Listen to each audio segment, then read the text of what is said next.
Fala, minha gente, tudo bem com vocês? Espero que estejam maravilhosamente bem e prontos para mais uma leitura da Palavra do Senhor. Hoje estaremos lendo o capítulo 21 do livro de Juízes, capítulo 25 do livro de Atos dos Apóstolos, capítulo 35 de Jeremias e capítulo 7 e 8 de Salmos. Nessa ordem. Então, já vai deixando tua Bíblia aberta em Juízes, para que logo após a gente esteja em mais um momento de oração, conversando com o nosso Deus, para que a gente possa concluir a leitura deste livro. Exatamente. Hoje concluiremos a leitura do livro de Juízes. Então, fecha teus olhos, ora juntamente comigo e vem se deleitar nessa maravilha que é ouvir a palavra do Senhor. Então, fecha teus olhos e vamos lá. Pai amado, Deus maravilhoso, louvamos ao Senhor pela graça de estarmos aqui mais um dia para aprendermos de Ti, a respeito dos Teus feitos, de quem Tu és, de quem nós somos e qual a Tua vontade para as nossas vidas. Louvamos ao Senhor pela oportunidade de dedicarmos, ó Deus, um pouco do nosso precioso tempo naquilo que de fato vale a pena, que é eterno e que é o conhecimento que vem do Senhor. Pedimos que o Senhor nos dê entendimento a respeito de tudo que formos ler e ouvir, que o Senhor nos encha de graça e do poder do Teu Santo Espírito para que venhamos colocarmos em prática e exercermos dia a dia, Pai, fielmente as Tuas instruções, aquilo que o Senhor tem preparado para cada um de nós. Louvamos ao Senhor e clamamos também por aqueles que não têm acesso a essa palavra preciosa. Que o Senhor os dê meios, levante pessoas para que sirvam como canais de bênção nesse sentido de traduzir a tua palavra e permitir que elas venham ter entendimento, ó Deus, que o teu Espírito Santo venha se utilizar desses instrumentos para que eles te conheçam. É assim que nós te oramos, Pai, em nome do teu Filho amado Jesus Cristo. Amém e amém. Capítulo 21. Ora, os homens de Israel tinham feito um juramento em Mispa, dizendo: nenhum de nós dará sua filha em casamento aos benjamitas. O povo foi a Betel e ali ficaram até a tarde diante de Deus. Levantaram a voz e choraram amargamente. Disseram: Ah, Senhor, Deus de Israel, por que aconteceu isso em Israel? Porque hoje falta uma tribo. No dia seguinte, o povo pela manhã se levantou e edificou ali um altar. E apresentaram holocaustos e ofertas pacíficas. E os filhos de Israel perguntaram: quem de todas as tribos de Israel não compareceu à Assembleia do Senhor? Porque tinham feito um juramento solene. Quem não comparecer à presença do Senhor em Mispa seria morto. Os filhos de Israel tiveram compaixão de seus irmãos da tribo de Benjamim e disseram: hoje foi eliminado uma das tribos de Israel. Como obteremos mulheres para os restantes deles? Pois juramos pelo Senhor que não lhes daríamos em casamento nenhuma de nossas filhas. E perguntaram: há alguma das tribos de Israel que não tenha comparecido à presença do Senhor em Mispa? E eis que ninguém de Jaspes de Gileade tinha ido ao acampamento, à assembleia. Quando contaram o povo, eis que nenhum dos moradores de Jabes de Gileade estava ali. Por isso a congregação mandou para lá 12.000 homens dos mais valentes e lhes ordenou, dizendo: vão e matem os moradores de Jabes de Gileade a fio da espada, tanto homens como mulheres e crianças. É isto que vocês devem fazer: matem todos os homens, bem como todas as mulheres que não forem virgens. E acharam entre os moradores de Jabes de Gileade 400 moças virgens que nunca haviam tido relações com homem algum. E as trouxeram ao acampamento em Siló, que fica na terra de Canaã. Então toda a congregação enviou mensageiros aos filhos de Benjamim, que estavam na rocha de Rimom, e eles fizeram uma proposta de paz. Foi nesse tempo que os benjamitas voltaram e receberam aquelas mulheres de Jabes de Gileade que tinham sido conservadas com vida. Porém, não havia uma para cada um deles. Então o povo teve compaixão de Benjamim, porque o Senhor tinha aberto uma brecha nas tribos de Israel. Os anciãos da congregação disseram: como obteremos mulheres para os que sobraram, visto que as mulheres dos benjamitas foram exterminadas? Disseram mais: Deve haver uma herança para os benjamitas que sobraram, pois nenhuma tribo de Israel deve ser destruída. Porém, nós não podemos dar a eles as nossas filhas em casamento, porque os filhos de Israel juraram, dizendo: Maldito o que der mulher aos benjamitas. Então disseram: Eis que de ano em ano há uma solenidade do Senhor em Siló. Siló fica ao norte de Betel, do lado do nascente do sol, pelo caminho que vai de Betel a Siquém e ao sul de Lebona. Então deram uma ordem aos filhos de Benjamim, dizendo: Vão e se escondam nas vinhas, fiquem vigiando. Quando as moças de Siló saírem a dançar em rodas, saiam das vinhas e cada um agarre uma mulher para si, e então voltem para a terra de Benjamim. Quando os pais ou os irmãos delas vierem se queixar a nós, diremos: Tenham pena deles por amor de nós, pois na guerra contra Jabes de Gileade não conseguimos mulheres para todos eles. E vocês não as deram a eles, pois neste caso seriam culpados de quebrar o juramento. Assim fizeram os filhos de Benjamim, e dentre as moças que saíram para dançar, eles tomaram para si mulheres, conforme o número deles. Depois voltaram para a sua herança, reedificaram as cidades e habitaram nelas. Então os filhos de Israel também partiram dali, cada um para a sua tribo, para a sua família e para a sua herança. Naqueles dias, não havia rei em Israel. Cada um fazia o que achava mais certo. Esse verso 25 é importante ressaltar, porque às vezes você vai dizer: Meu Deus, quantos absurdos, principalmente naquela situação em que destroçaram a mulher, né? Então, você pensa: Meu Deus, que perversidade. Pois é, o ser humano é assim, sem uma direção, sem um líder que seja temente ao Senhor. Capítulo 25 do livro de Atos, que diz: 3 dias depois de terem assumido o governo da província, Festo saiu de Cesareia e foi para Jerusalém. E logo os principais sacerdotes e os maiorais dos judeus lhe apresentaram queixa a respeito de Paulo. Contra ele pediram a Festo o favor de mandar que ele fosse trazido a Jerusalém.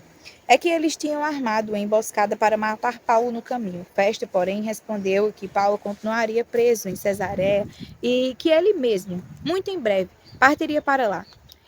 E concluiu: Aqueles de vocês que estiverem habilitados, me acompanhem, e havendo contra este homem qualquer crime, acusem-no. E não se demorando entre eles mais de 8 ou 10 dias, foi para Cesareia. No dia seguinte, assentando-se no tribunal, ordenou que Paulo fosse trazido. Quando Paulo chegou, os judeus que tinham vindo de Jerusalém ficaram em volta dele, fazendo muitas e graves acusações contra ele, as quais, entretanto, não podiam provar. Então Paulo, defendendo-se, disse: Nenhum pecado cometi contra a lei dos judeus, nem contra o templo, nem contra César. Então Festo, querendo assegurar o apoio dos judeus, perguntou a Paulo: Você gostaria de ir a Jerusalém e ser ali julgado por mim a respeito destas coisas? Paulo respondeu: Estou diante do tribunal de César, onde convém que eu seja julgado. Não fiz mal nenhum aos judeus, como o Senhor sabe muito bem. Se de fato praticar algum mal ou crime digno de morte, estou pronto para morrer. Se, pelo contrário, não são verdadeiras as coisas de que me acusam, ninguém pode me entregar a eles. Apelo para César. Então Festo, tendo falado com o conselho, respondeu: Já que apelou para César você irá. Passado alguns dias, o rei Agripa e Berenice chegaram a Cesareia a fim de saudar Festo. Como se demorassem ali alguns dias, Festo expôs ao rei o caso de Paulo, dizendo: Félix deixou aqui preso certo homem, a respeito de quem os principais sacerdotes e os anciãos dos judeus apresentaram queixa, quando eu estive aqui em Jerusalém, pedindo que o condenasse. Eu lhes disse que não é costume dos romanos condenar quem quer que seja, sem que o acusado tenha presentes os seus acusadores e possa defender-se da acusação. Assim, quando eles vieram para cá sem nenhuma demora, no dia seguinte, assentando-me no tribunal, determinei que os homens fossem trazidos. Levantando-se os acusadores, não mencionaram nenhum dos crimes de que eu suspeitava. traziam contra ele algumas questões referentes à sua própria religião, e particularmente a certo morto chamado Jesus, que Paulo afirma estar vivo. Estando eu perplexo quanto ao modo de investigar estas coisas, perguntei-lhe se queria ir a Jerusalém para ali ser julgado a respeito disso. Mas, havendo Paulo apelado para que ficasse em custódia para o julgamento de César, ordenei que o acusado continuasse detido até que eu o enviasse a César. Então Agripa disse a Festo: Eu também gostaria de ouvir este homem. Festo respondeu: Amanhã você poderá ouvi-lo. De fato, no dia seguinte, vindo Agripa e Berenice, com grande pompa, tendo eles entrado na sala de audiência juntamente com oficiais superiores e homens eminentes da cidade, Paulo foi trazido por ordens de Festo. Então Festo disse: Rei Agripa e todos os senhores aqui presentes, vejam este homem, por causa de quem toda a multidão dos judeus recorreu a mim, tanto em Jerusalém como aqui, clamando que não convinha que ele vivesse mais. Porém, eu achei que ele não tinha feito nada que fosse passível de morte. Entretanto, tendo ele apelado para o imperador, resolvi mandá-lo para lá. No entanto, a respeito dele, nada tenho de mais concreto que possa escrever ao imperador. Por isso, eu trouxe a presença dos senhores, e especialmente a sua presença, ó rei Agripa, para que, feita a arguição, eu tenha alguma coisa que escrever. Porque não me parece razoável enviar um preso sem mencionar, ao mesmo tempo, as acusações que existem contra ele. Capítulo 35 do livro de Jeremias. Palavra que foi dita a Jeremias da parte do Senhor nos dias de Jeoaquim, filho de Josias, rei de Judá. Vá à casa dos Recabitas, fale com eles, leve-os à casa do Senhor, a uma das câmeras, e ofereça-lhes vinho para beber. Então fui falar com Jazanias, filho de Jeremias, filho de Abazias, com os irmãos deles, com todos os filhos dele e com toda a casa dos Recabitas. E os levei à casa do Senhor, à câmara dos filhos de Anã, filho de Gidalias, homem de Deus. Essa câmara ficava junto à câmara dos oficiais e sobre a câmara de Maséias, filho de Salum, guarda da porta. Então pus jarras cheias de vinho e copos diante dos filhos da casa dos Recabitas e lhes disse: Bebam. Mas eles disseram: Não beberemos vinho, porque Jonadab, filho de Recabe, nosso pai, nos ordenou: Nunca bebam vinho, nem vocês, nem os seus filhos. Não construam casas, não façam plantações, não cultivem nem possuam vinhas. Morem a vida inteira em tendas, para que vocês vivam muitos dias sobre a terra em que são estrangeiros. E nós temos obedecido à voz de Jonadab, filho de Recabe, nosso pai, em tudo o que ele nos ordenou. Nunca bebemos vinho, nem nós, nem nossas mulheres, nem nossos filhos, nem nossas filhas. Não construímos casas para morar. Não temos vinhas, nem campos, nem plantações. Temos morado em tendas e assim temos obedecido e feito tudo que o nosso pai, Jonadab, nos ordenou. Mas quando Nabucodonosor, rei da Babilônia, começou a marchar contra esta terra, dissemos: Venham, vamos nos refugiar em Jerusalém por causa do exército dos caldeus e dos sírios. E assim ficamos em Jerusalém. Então a palavra do Senhor veio a Jeremias dizendo: Assim diz o Senhor dos exércitos, o Deus de Israel. Vai, diga ao povo de Judá e aos moradores de Jerusalém: Será que vocês nunca vão aceitar a minha advertência para obedecer às minhas palavras? Diz o Senhor. As palavras de Jonadab, filho de Recabe, que ordenou a seus filhos que não bebessem vinho, foram guardadas. Eles não bebem vinho até o dia de hoje porque obedecem às ordens de seu pai. A mim, porém, que tenho falado a vocês sempre de novo, vocês não obedecem. Sempre de novo eu enviei todos os meus servos, os profetas, dizendo: Convertam-se agora, cada um de vocês do seu mau caminho, corrijam as suas ações. Não sigam outros deuses para servi-los, e assim vocês ficarão na terra que eu dei a vocês e aos seus pais. Mas vocês não me deram ouvidos, nem atenderam. Os filhos de Jonadab, filho de Recabe, guardaram o mandamento de seu pai, que ele lhes deu. Mas este povo não me obedece. Por isso, assim diz o Senhor, o Deus dos exércitos, o Deus de Israel: eis que trarei sobre Judá e sobre todos os moradores de Jerusalém todo o mal que falei contra eles. Porque lhes falei e eles não me obedeceram. Chamei e eles não responderam. E a casa dos recabitas, Jeremias disse: assim diz o Senhor dos Exércitos, o Deus de Israel: vocês obedeceram ao mandamento de Jonadab, o pai de vocês, guardando todos os seus preceitos e fizeram tudo o que ele lhes ordenou. Por isso, assim diz o Senhor dos Exércitos, o Deus de Israel: nunca faltará a Jonadab, filho de Recabe, um descendente homem, para me servir. Capítulo 7 de Salmos.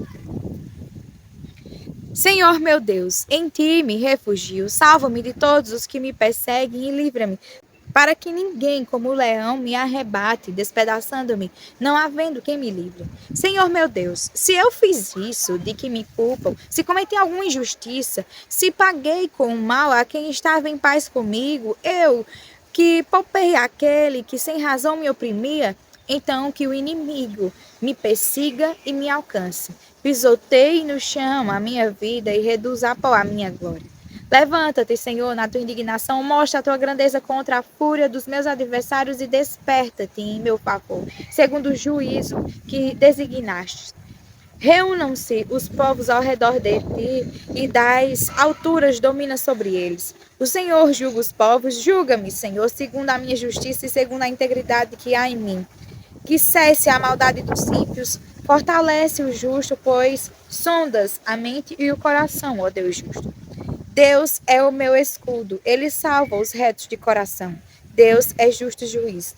Deus que sente indignação todos os dias. Se alguém não se converter, Deus afiará a sua espada. Já armou e deixou pronto o seu arco. Para ele já preparou armas mortais, fez as suas setas inflamadas. Eis que o ímpio está com dores de iniquidade, concebeu a maldade e dá à luz a mentira. Abre e aprofunda uma cova e cai nesse mesmo poço que faz. A sua maldade recai sobre a cabeça e sobre o próprio crânio desce a sua violência. Eu, porém, louvarei o Senhor, segundo a sua justiça, e cantarei louvores ao nome do Senhor Altíssimo. Capítulo 8. Ó Senhor, Senhor nosso, como é magnífico o teu nome em toda a terra, pois puseste nos céus a tua majestade, da boca de pequeninos e crianças de peito, suscitaste força por causa dos teus adversários, para fazeres emudecer o inimigo e o vingador. Quando contemplo os teus céus, obra dos teus dedos, e a lua e as estrelas que estabelecestes, que é o homem para que dele te lembres, e o filho do homem para que o visites? Fizeste-o, no entanto, por um pouco menor do que Deus, e de glória e de honra o coroastes. Deste-lhe domínio sobre as obras da tua mão, e sob seus pés tudo lhe pusestes, ovelhas e bois, todos, e também os animais do campo, as aves dos céus, os peixes do mar, e tudo o que percorre as veredas dos mares. Ó Senhor, Senhor nosso, como é magnífico o teu nome em toda a terra. Amém. Até amanhã para mais a leitura da palavra do Senhor. Fiquem com Deus.